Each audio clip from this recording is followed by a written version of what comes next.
જય શ્રી કૃષ્ણ બાળકો, કેમ છો બધા? મજામાં તો છો ને? હું પણ મજામાં છું. તો ચાલો આજની વાર્તા સાંભળીએ. આજની વાર્તાની શ્રેણીનું નામ છે બિંબુ મદનિયાના પરાક્રમો. અને આ વાર્તા લખી છે ડૉક્ટર I.K. વીજળીવાળાએ. તો ચાલો બાળકો, થોડા ઘણા મૌલિક ફેરફારો અને થોડા ઘણા વધારા ઘટાડા સાથે આજની વાર્તા સાંભળીએ. ગઈ વાર્તામાં આપણે જોયું કે બિંબુનો જન્મદિવસ હતો અને તેના જન્મદિવસની ઉજવણી માટે તેની માતાએ તેનો ભાવતો શીરો બનાવ્યો હતો. બિંબુ તો ઉઠતા વેંત જ બધો જ શીરો પોતે એકલો જ ઝાપટી ગયો અને પછી માતાને નવો બનાવવાનો કહીને એ તો જંગલમાં ફરવા નીકળી પડ્યો અને જંગલના બધા જ પ્રાણીઓને પોતાના જન્મદિવસની ઉજવણીમાં આવવા માટે આમંત્રણ આપી દીધું. હવે માતાએ તો અમુક જ ભાઈબંધોની ગણતરી કરી હતી અને બિંબુ તો બધાને જ આમંત્રણ આપીને આવી ગયો. હવે પ્રશ્ન ઊભો થયો કે કરવું તો કરવું શું? આટલા બધા માટે ભોજનની વ્યવસ્થા કેવી રીતે કરવી? માતા પિતા ચિંતામાં હતા ત્યાં તો બિંબુ નસકોરા બોલાવીને સૂઈ ગયો. અને હવે શું થાય છે એ આગળ જોઈએ. અચાનક બિંબુ ઊંઘમાંથી ઉઠ્યો અને નાચવા જ લાગ્યો. એના માતા પિતાને બિંબુને નાચતો જોઈને ખૂબ નવાઈ લાગી અને બિંબુ તો નાચતો જાય અને પાછો ગાતો જાય. મારો જન્મદિવસ છે રે, તમે સૌ જલસો કરજો ભાઈ. મારો જન્મદિવસ છે રે, તમે સૌ જલસો કરજો ભાઈ. કોઈ ભૂખ્યું નહીં રહે, જો બધા જશે ધરાય. હે જલસા કરજો ભાઈ, તમે સૌ જલસા કરજો ભાઈ. એના માતા પિતાએ એને અટકાવ્યો અને પૂછ્યું, એ ભાનમાં આવીને બોલ અને જાગીને કહે કે એટલું બધું ખાવા પીવાનું આવશે તો આવશે ક્યાંથી? અરે પિતાજી, અરે મારા, હમણાં જ મને સપનામાં દાદીમાં આવ્યા હતા. દાદીમાં એમણે કહ્યું હતું કે મારા જન્મ વખતે અહીંથી ઐરાવત દાદા નીકળ્યા હતા અને એમણે મારા માથા પર એમના 10 હાથી દાંત અને 5 સૂંઢ અડકાડી હતી. હા, આ બિંબુ મદનિયાના ઐરાવત દાદાને 5 સૂંઢ હતી અને કહ્યું હતું કે હું એમને યાદ કરીને જે પણ માંગીશ એ મને મળશે. બોલો, દાદી કહેતા હતા એ સાચું હતું કે નહીં? બિંબુના માતા પિતા તો વિચારમાં પડી ગયા. એમને તો આવું કાંઈ યાદ જ નહોતું. પરંતુ બિંબુના દાદી એમણે ઐરાવત દાદાને જોયા હતા એવું કહેતા એમણે જરૂર સાંભળ્યું હતું. એ બંને વિચારમાં પડી ગયા કે ખરેખર એવું બને ખરું? એ બંને સાંજે શું બને છે એ માટે હવે રાહ જોવાનું જ નક્કી કર્યું અને ત્યાંથી ભાગી જવાનું માંડી વાળ્યું. સાંજ પડી એટલે એક પછી એક પ્રાણીઓ તેમજ પંખીઓ આવવા માંડ્યા. બિંબુ તો મજાથી કૂદકા મારતો હતો. થોડી વારમાં જ બિંબુના ઘરની બાજુનું આખું મેદાન ભરાઈ ગયું અને તેના પછી ઉજવણીની શરૂઆત થઈ. બધાએ સરસ મજાના બાળ ગીતો ગાયા. એ દિવસે તો આ કાગડાની મંડળીએ ખૂબ બધા ગીતો બધાને સંભળાવ્યા. એ પછી કોયલ, પોપટ અને મોરે પણ ખૂબ સરસ ગીતો રજૂ કર્યા. પશુઓ ભેગા થઈને લંગડી અને પંખીઓ પકડદાવ રમ્યા. એ પછી બધાએ શીરો ખાઈ અને બિંબુને શુભેચ્છાઓ આપી. તેના પછી રાજા સિંહે એલાન કર્યું, હવે ભોજન શરૂ કરવામાં આવે. આમ સિંહ રાજાનું એલાન સાંભળતા જ બિંબુના માતા પિતાના તો મોતિયા મરી ગયા. થોડી ક્ષણો માટે એમને થઈ ગયું કે હાય હવે શું કરશું, બધા માટે ભોજન ક્યાંથી લાવશું. એ બંને તો ખરેખર ના ગભરાઈ ગયા. એમણે તો બિંબુની સામે જોયું અને બિંબુ તો હસી પડ્યો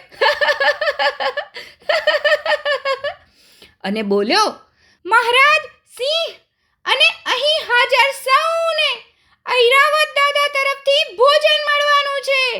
હું હમણાં એક સાદ પાડીશ એટલે જાદુથી જમવાનું આવી જશે, જાદુથી.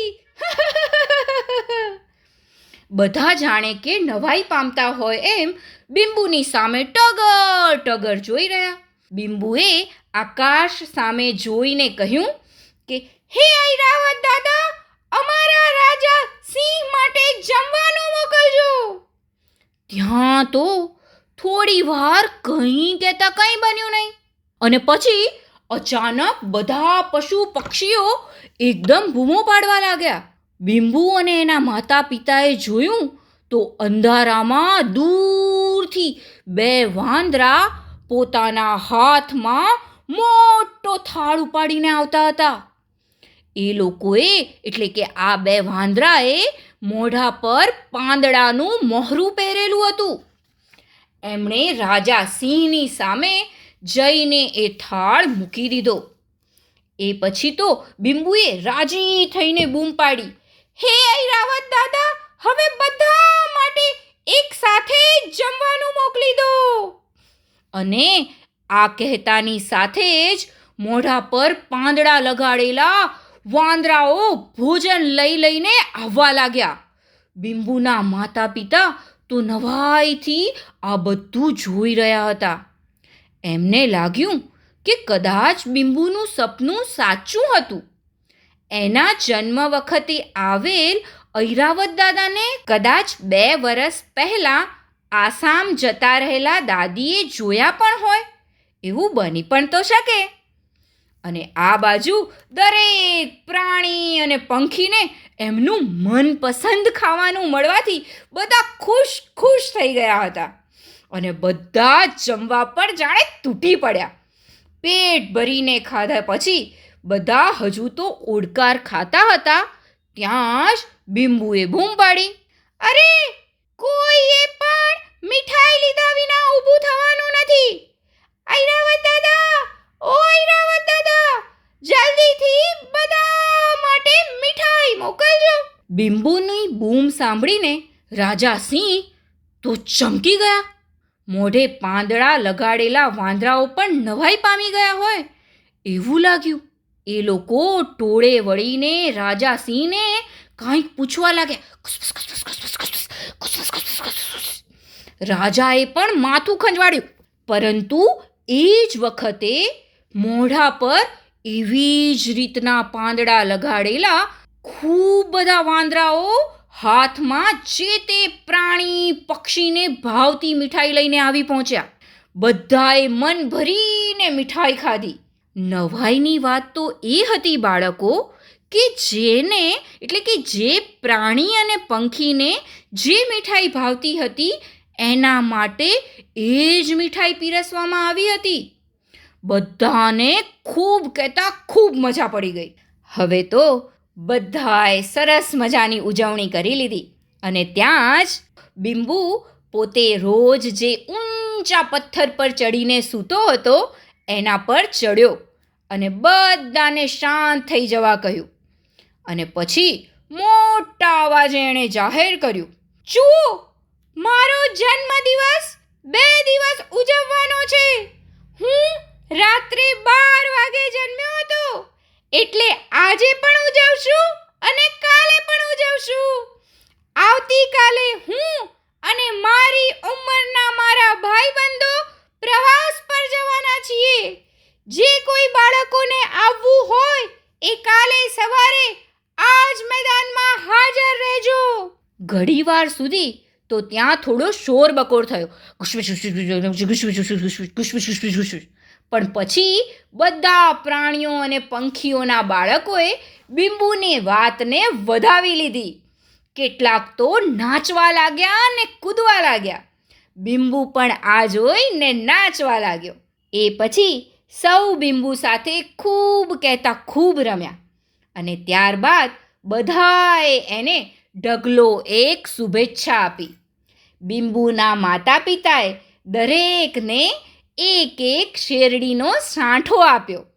સિંહ તેમજ વાઘ અને દીપડાના કુટુંબે પોતાને મળેલ શેરડીનો સાંઠો બિંબુને આપી વિદાય લીધી. બધા જ ગયા પછી બિંબુના માતા પિતાએ એને ઉચકી લીધો, એને ભેટી પડ્યા અને ખુશીથી બોલ્યા, અરે મારા દીકરા, ઐરાવત દાદા તારું આટલું બધું ધ્યાન રાખે છે, એ તો અમને ખૂબ જ ગમ્યું. હવે અમને તારી કોઈ જ ચિંતા રહી નથી. એ પછી બિંબુ અને એના માતા પિતા એમ ત્રણેય જણ ખૂબ નાચ્યા, ખૂબ મજા કરી. હવે રાત ઘણી વીતી ગઈ હતી એટલે થાકેલો બિંબુ તરત જ સૂઈ ગયો.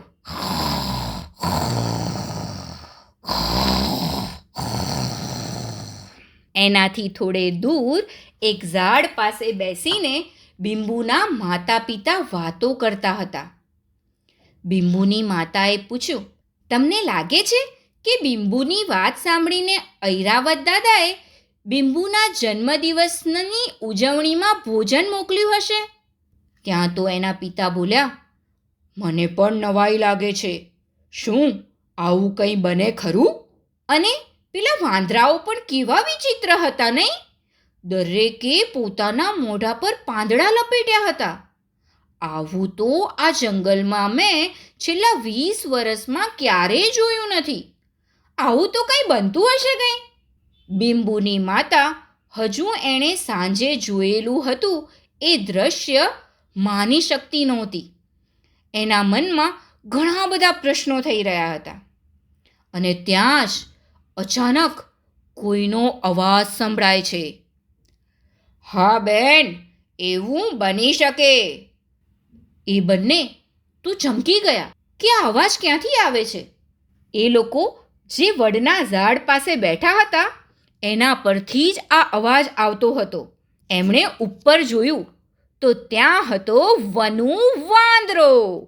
એને જોઈ બિંબુના પિતા બોલ્યા, અરે વન્નુ, તું અહીં નીચે આવ. વન્નુ તો ઝાડ પરથી નીચે ઉતર્યો અને એ બંનેની સામે પડેલા પથ્થર પર જઈને બેઠો. ત્યાં તો બિંબુના માતા પિતાએ લગભગ એક સાથે જ પૂછી કાઢ્યું, હે વન્નુ, તું માને છે કે આવું ખરેખર બની શકે? વન્નુએ હસતા હસતા જવાબ આપ્યો, હા હા, જરૂર બની શકે. બિંબુના માતા પિતાની તો આંખો નવાઈથી પહોળી થઈ ગઈ અને એ લોકો પૂછી બેઠા, હે, ખરેખર બની શકે? શું તું માને છે કે ઐરાવત દાદાએ આવીને બધાના ભોજનની વ્યવસ્થા કરી હશે? વનુ વાંદરો શું કહે છે અને ખરેખર શું બન્યું હતું એ આપણે આવતી વાર્તામાં જોઈશું. વાર્તા થઈ ગઈ પૂરી, બાળકોને મજા પડી. ચાલો જઈએ પોઢી, નિંદર આવી પહોંચી. કાલે મળીશું ફરી, વાર્તા લઈને નવી. તો ચાલો બાળકો, આજનું ઉખાણું સાંભળીએ. કાળું કાળું એક ડોબું, જે આપે અમૃત દૂધ. નદી તળાવે પાણીમાં હે, પડી રહે જે ખૂબ. તો બોલો બોલો બાળકો, કોણ છું હું? આ ઉખાણાનો જવાબ તમે મને જરૂરથી મોકલાવજો. હું તમારા જવાબની રાહ જોઈશ. આવજો બાળકો. જય શ્રી કૃષ્ણ. નમો નમઃ.